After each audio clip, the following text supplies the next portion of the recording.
1 2 3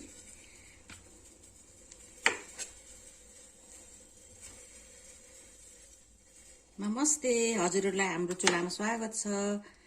म चाहिँ आज तिते करेलाको अचारको रेसिपी लिएर आएको छु।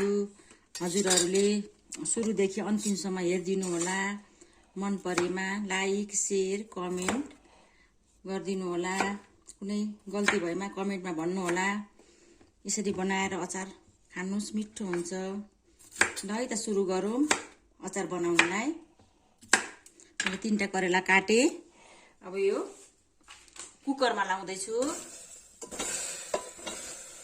पहिला उसिन्दैछु, पानी लगाउने उसिन्नुलाई। त्यस पछाडि अलिकति नुन लगाउने।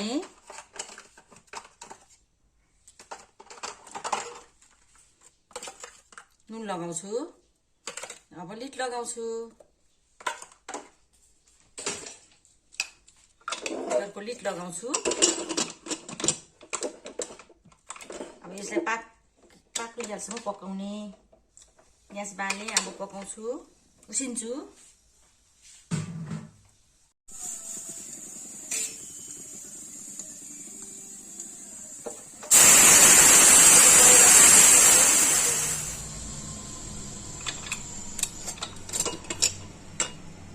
छिट्टी खोले।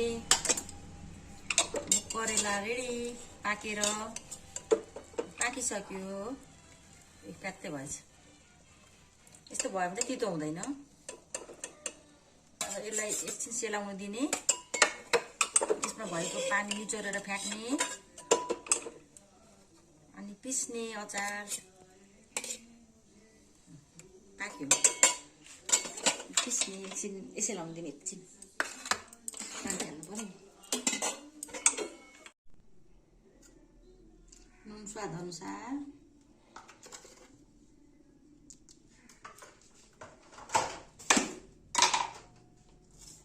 थोरै जिरा। 2टा खुर्सानी मैले पिस्दैछु सिलौटामा।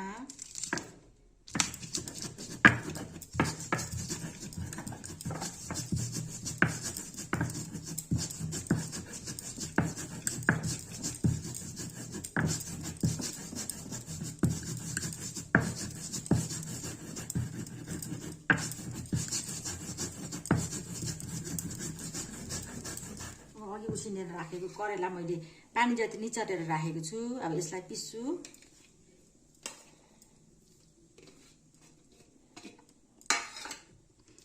मसिनो पारेर।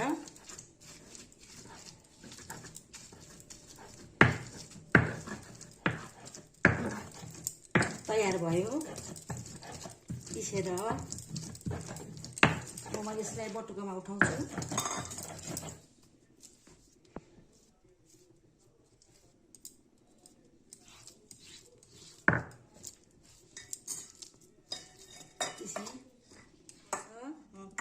तेल तताउँदैछु।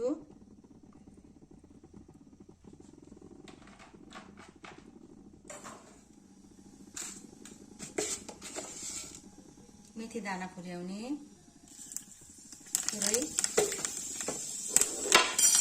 गाल्ने।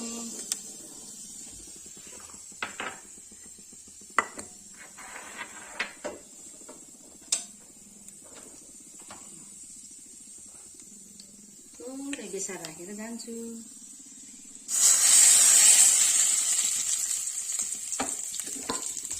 अब यसमा चाहिँ आलस पिसेको धुलो लाउँदैछु। यो चाहिँ लप्सीको धुलो हो। तपाईहरुसँग कागती छ भने कागती लाउँदा नि हुन्छ। मैले चाहिँ लप्सीको धुलो लगाएको छु।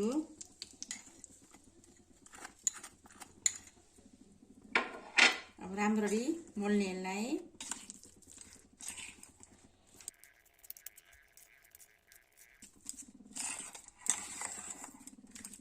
अचार तयार भयो।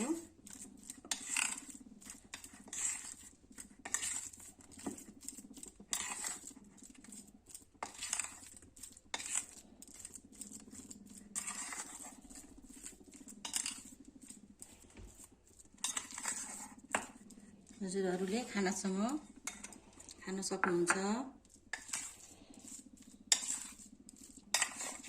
हजुरहरूलाई कस्तो लाग्यो?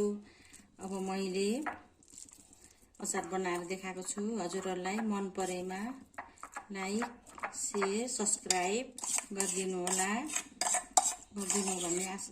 गरिदिनुहुन्छ भन्ने आशा गर्दछु। हजुरहरूले मन परेमा गरिदिनु होला। अब धन्यवाद।